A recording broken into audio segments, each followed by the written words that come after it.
मैंने जो कुछ क्वेश्चंस दिए थे, मुझे पूरा होप है कि बहुत सारे बच्चों ने क्वेश्चन को पूरा बना लिया होगा। कुछ बच्चों से क्वेश्चन नहीं भी बना होगा, इसलिए हम पहले उन सारे क्वेश्चंस को आज सॉल्व कर लेते हैं। क्वेश्चंस इस तरह से लिखा गया है, first, second, third, fourth and fifth. और फर्स्ट क्वेश्चन का सॉल्यूशन यहाँ पे दिया गया है। इस क्वेश्चन का सॉल्यूशन यहाँ पे है। फर्स्ट नंबर में दिया गया है कि electron is revolving with constant speed 2 × 10⁴ metre पर सेकेंड, ठीक है, around nucleus of hydrogen atom. Hydrogen का एक एटम है, उसके अंदर एक न्यूक्लियस है और उसके बाहर एक इलेक्ट्रॉन चक्कर लगा रहा है। Having orbit radius 0.5 × 10⁻⁻10 metre. उस ऑर्बिट का, जिस रास्ते से वो ऑर्बिट, जो उसका ऑर्बिट है, पाथ है, जहां से इलेक्ट्रॉन मूव कर रहा है, जिस पाथ पे, उसका तुमको रेडियस दिया हुआ है। What is the current constituted during the process after 1 revolution. एक रिवॉल्यूशन को कंप्लीट करने के बाद वो एटम कितना करंट जनरेट करता है, यही क्वेश्चन है। एक बार फिर से मैं बोलता हूं, ठीक से सुनना जरा। हाइड्रोजन एटम के अंदर न्यूक्लियस के चारों ओर एक इलेक्ट्रॉन 2 × 10⁴ मीटर पर सेकेंड की स्पीड से रिवॉल्व कर रहा है। उस पाथ का रेडियस कितना दिया हुआ है, 0.5 × 10⁻⁻10 मीटर। तो एक कंप्लीट रिवॉल्यूशन करने के बाद उसमें कितना करंट डेवलप होगा, ये तुमको फाइंड करना है। करेक्ट। सबसे पहले स्पीड दिया हुआ है 2 × 10⁴ मीटर पर सेकेंड। आर दिया हुआ है इतना, इलेक्ट्रॉन पे चार्ज इतना है, और आई बराबर क्या होता है, Q/T। यही आई को फाइंड करना है। लेकिन यहाँ टाइम नहीं दिया हुआ है, तो टाइम को निकालने के लिए हमने क्या लिया, velocity is equal to distance by time, और टाइम इस फॉर्मूले से हमने निकाल लिया। क्योंकि एक चक्कर वो लगाता है तो डिस्टेंस कितना कंप्लीट करता है, तो सर्कमफरेंस के बराबर कंप्लीट करता है। तो सर्कमफरेंस सर्किल का कितना होता है, 2πr होता है। तो उस फॉर्मूले से हमने यहाँ टाइम निकाल दिया, और फिर आई, यहाँ Q जो है इलेक्ट्रॉन का चार्ज है। एक इलेक्ट्रॉन का चार्ज यहाँ दिया हुआ है 1.6 × 10⁻⁹ कूलम, और फिर वैल्यू को पुट करके ये आंसर मेरा आ जाता है। इस तरह से पहला क्वेश्चन तो तुम्हारा बन गया। सेकंड क्वेश्चन को अटेम्प्ट करना है। सेकंड क्वेश्चन को अटेम्प्ट करने से पहले करंट के फ्लो के कंसेप्ट को जान लेना जरूरी है, ठीक है ना। करंट का फ्लो कैसे होता है, कोई कहता है माइनस से चलता है, कोई कहता है प्लस से चलता है। बहुत सारा कंफ्यूजन हो गया है सर, और इस कंफ्यूजन से हम कैसे दूर होंगे सर। आज उस कंफ्यूजन को निकाल के बाहर कर देना है परमानेंटली। अगर मान लो तुमको दिया हुआ है कि ये एक मैटर है, पदार्थ है, और यहाँ पे ये बैटरी हमने लगा दिया, ये हाई पोटेंशियल है, H पोटेंशियल, ये लो पोटेंशियल है। बड़ा लाइन हाई पोटेंशियल, ये पॉजिटिव है, लो पोटेंशियल नेगेटिव है। करंट हायर पोटेंशियल से लोअर पोटेंशियल की तरफ चलता है। करंट चलता है किधर से, हायर पोटेंशियल से लोअर पोटेंशियल की तरफ चलता है। लेकिन इलेक्ट्रॉन ऐसे नहीं चलता है, इलेक्ट्रॉन लोअर पोटेंशियल से हायर पोटेंशियल की तरफ चलता है। अब तुम कहोगे सर ये इलेक्ट्रॉन चलता है फिर करंट चलता है, इलेक्ट्रॉन का ही चलना तो करंट है। सर इसको जरा एक बार फिर से और थोड़ा सा समझा दीजिए। हाँ बिल्कुल, बहुत अच्छी बात। तुम सोच रहे होगे ये बात, मुझे पता है तुम ये सारी बात सोच रहे होगे, तो मैं तुम्हारे उस सोच को थोड़ा सा ब्रशिंग कर देता हूं। कहता है क्या कि अगर मान लो किसी चीज की कहीं स्कार्सिटी है, डिमांड है, तो वो डिमांड कहां से कहां जाएगा, जहां स्टोर है। जहां स्टोर है वहां जाएगा डिमांड, तब ना वहां से सामान आएगा। तो यहां पे डिमांड है, ये पहले डिमांड जाता है, यहां से यहां डिमांड गया, और तब फिर मटेरियल यहां से चलना शुरू हो जाता है। तो डिमांड जो जाता है, this is the flow of current, और मटेरियल जो जाता है, this is the flow of electron. बात को समझना जरा। थोड़ी देर के लिए तो मान लो सगुना मोड़ में चावल नहीं है और जगदेव पथ में चावल बहुत ज्यादा है, तो डिमांड कहां से कहां जाएगा, जगदेव पथ से सगुना मोड़ से जगदेव पथ जाएगा, है ना। सगुना मोड़ से जगदेव पथ डिमांड जाएगा, और चावल कहां से कहां जाएगा, जगदेव पथ से सगुना मोड़ जाएगा। ठीक उसी तरह से डिमांड जा रहा है हायर पोटेंशियल से लोअर पोटेंशियल की तरफ, और मटेरियल जा रहा है लोअर पोटेंशियल से हायर पोटेंशियल की तरफ। अच्छा, अगर ये इंसुलेटर है तो करंट फ्लो करेगा? नहीं फ्लो करेगा। तो ये क्या होना चाहिए, कंडक्टर होना चाहिए। अब सवाल पे आ जाओ, कहता है in a discharge tube there are 2 × 10⁻18 electron drifting from A to B. मान लिया ये ए है और ये बी है, और फिर कहता है drifting A to B per second, there are 4 × 10⁻18 electron drifting from B to A per second. तो what is the current constituted? अब जरा देखो हम क्या क्या करते हैं। ए से बी और फिर बी से ए,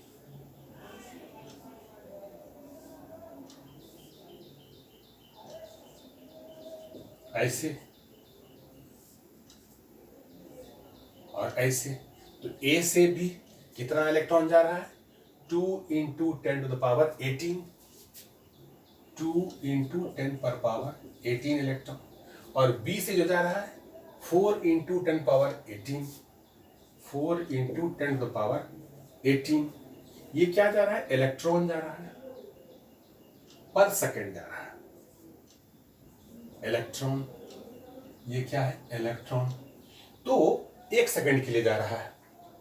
तो ये इसमें जा रहा है करंट I1 मान लेते हैं, इधर से जा रहा है करंट I2 हो गया। तो I1 बराबर क्या हो जाता है, I1 = Q/T। Q बराबर क्या होगा, N × E/1 सेकेंड। N यहाँ पर कितना है, 2 × 10⁻18। एक इलेक्ट्रॉन पे चार्ज कितना होता है, 1.6 × 10⁻−19 बटा 1। अब ये कितना हो जाएगा, 3.2 × 10⁻−1। अब इसको हम इतना इतना इतना एम्पियर बोल सकते हैं।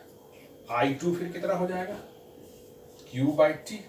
Q कितना है यहाँ पे, 2 × 10⁻18 इंटू 1.6 × 10⁻−19 अब बटा 1। ये क्या हो जाएगा, 2 × इसका कैलकुलेशन यही होगा, 3.2 × 10⁻−1। ये कितना हो जाएगा, 6.4 × 10⁻−1। ये कितना हो जाएगा, 64। 10 को तुम ऊपर ले जाओ, इंटू 10⁻2। इतना एम्पियर करंट फ्लो होगा। ये I2 निकल गया। अब फाइनल करंट कितना हो जाएगा, फाइनल करंट हो जाएगा I2 - I1, I2 - I1 हो जाएगा। तो इतना में से ये कितना, 64 × 10⁻−2। और फिर इतना हम ये कर देंगे -3.2 × 10⁻−1। इसको भी हम यहाँ हटा सकते हैं, -2 हो जाएगा। अब ये कितना बच गया, फाइनली I = कितना हो जाएगा, 32 × 10⁻−2 एम्पियर। ये हमारा फाइनल आंसर हो गया। क्वेश्चन को समझो ठीक से और इसको बनाओ। पहले I1 निकाल लेना है, फिर I2 निकाल लेना है, फिर रिजल्टेंट लेना है। अब तुम कहोगे इसको माइनस क्यों लिया गया सर, इसको प्लस क्यों लिया गया? माइनस इसलिए लिया गया कि ये एंटी एक्स एक्सिस जा रहा है, ये प्लस एक्स एक्सिस जा रहा है, इसीलिए I2 में माइनस करेंगे I1 को, इसीलिए I2 - I1 होगा। इसको फेयर कर लीजिए आप।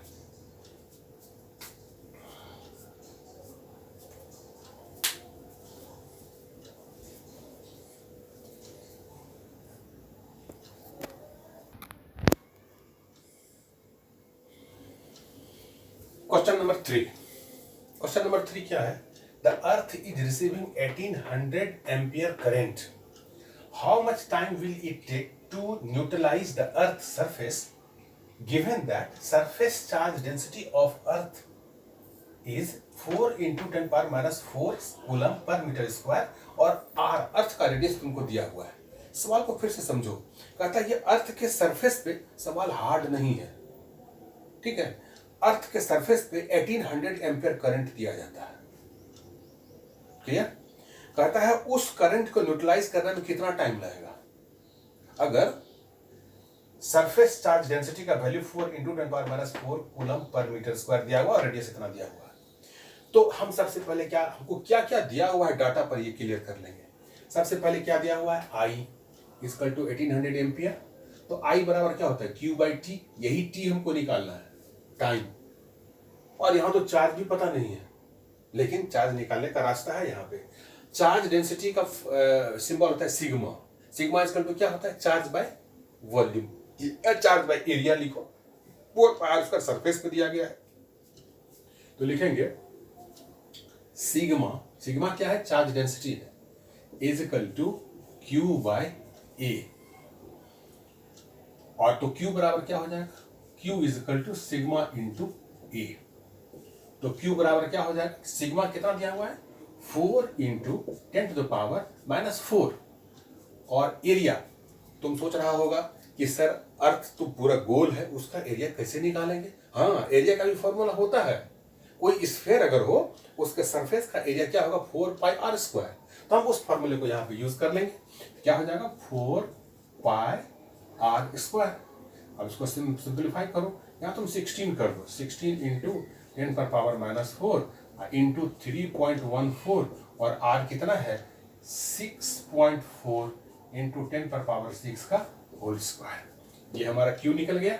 अब I बराबर, I = क्या, अब I का वैल्यू देखो यहाँ पे क्या होगा, 1800 एम्पियर, 1800 एम्पियर = 16 × 10⁻⁴, 3.14, और फिर 6.4 का होल स्क्वायर, और 10⁻12, 10⁻12 हो जाएगा, 10⁻12।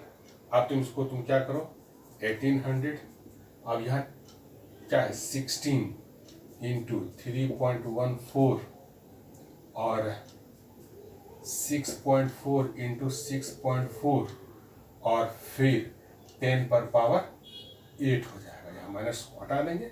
अब ये बाय टाइम हो जाएगा। तो टाइम बराबर क्या हो जाएगा, टाइम = 16 × 3.14 × 6.4 × 6.4 ×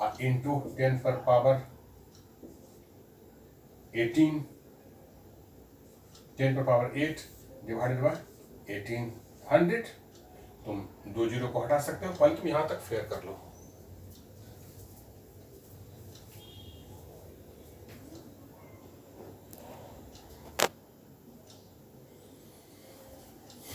अब जरा देखो क्या क्या किया गया यहाँ पे, 6.4 और 6.4 दोनों को मल्टीप्लाई करेंगे 40.96 आ जाएगा।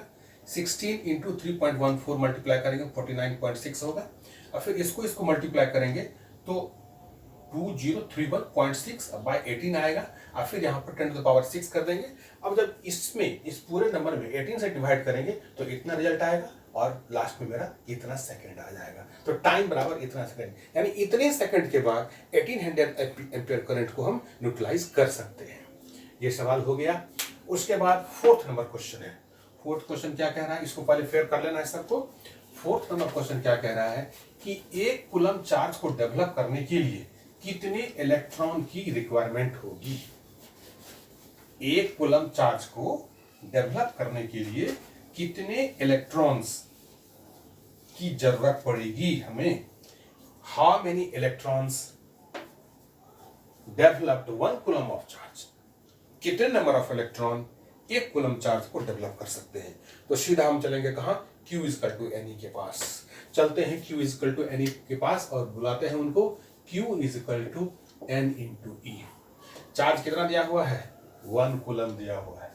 तो यहां पे हम क्या लिखेंगे, 1 = कितना इलेक्ट्रॉन, N ही तो वो नंबर है, और एक इलेक्ट्रॉन पे चार्ज कितना होता है, 1.6 × 10⁻19 कूलम। अब N बराबर क्या हो जाएगा, 1/1.6 × 10⁻19 कूलम हो जाएगा। n इजकल टू क्या हो जाएगा 10/16 करो इंटू 10 पर पावर 19 कर दो। इसको डिवाइड करोगे 0.625 इंटू 10 पर पावर 19 इलेक्ट्रॉन्स हो जाएगा। ये तो इतना हो गया क्वेश्चन नंबर 4। और क्वेश्चन नंबर 5 कहता है after how long 100 electrons drifting through a conductor develop 1 ampere of current. कहता है कितना देर तक 100 इलेक्ट्रॉन्स फ्लो करेगा ताकि 1 एम्पियर करंट को डेवलप वो कर दे। तो 100 इलेक्ट्रॉन्स है। वैसे हम जानते हैं I इज इक्वल टू क्या होता है, I is equal to Q/T होता है और Q बराबर क्या होता है NE/T होता है। तो I कितना दिया हुआ है 1 एम्पियर दिया हुआ है, N कितना दिया हुआ है 100 इलेक्ट्रॉन्स दिया हुआ है और इलेक्ट्रॉन कितना है इलेक्ट्रॉन का चार्ज कितना होता है 1.6 इंटू 10 टू पावर माइनस 19 और ये टाइम तो हमको निकालना ही है, यही टाइम तो हमको निकालना है। तो टाइम को इधर लेके चलेंगे, इधर तो 1 है तो टाइम बराबर क्या हो जाएगा 1.6 into 10 to the power minus 17 second, यानी कि 1 एम्पियर करंट को डेवलप होने में इतना समय लग जाएगा ताकि 1 एम्पियर करंट मेरा डेवलप हो जाएगा। इस तरह से ये ऑल 5 क्वेश्चंस तुम्हारे सॉल्व हो गए। इसके बाद हम लोग नेक्स्ट क्वेश्चन को भी हैंडल करेंगे।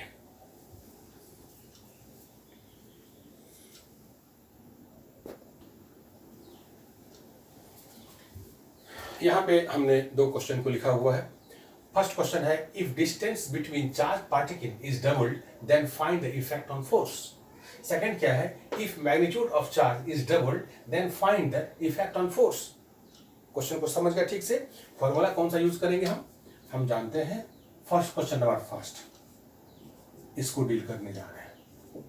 क्या है F is equal to K into Q1 into Q2 by R², ये फॉर्मूला होता है।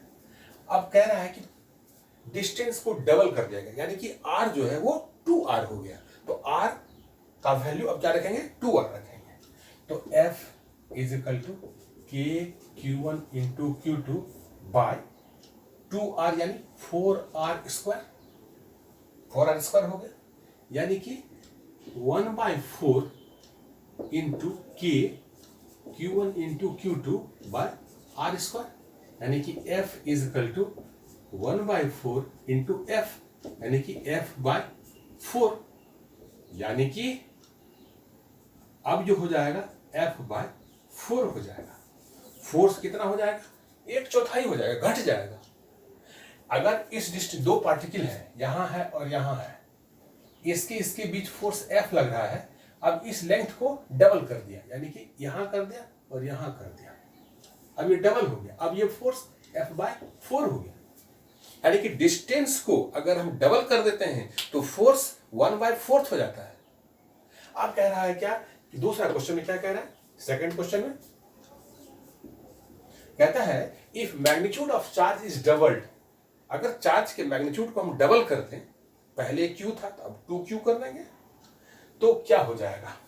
तो हम फॉर्मूला क्या जानते हैं F is equal to K into Q1 into Q2 by R²। अब क्या कह रहा है F is equal to K into 2Q1 2Q2 अब बाय R²। अब ये क्या हो जाएगा 4 into K Q1 into Q2 by R², यानी कि F is equal to 4F, यानी कि फोर्स जो है वो चौगुना हो जाता है।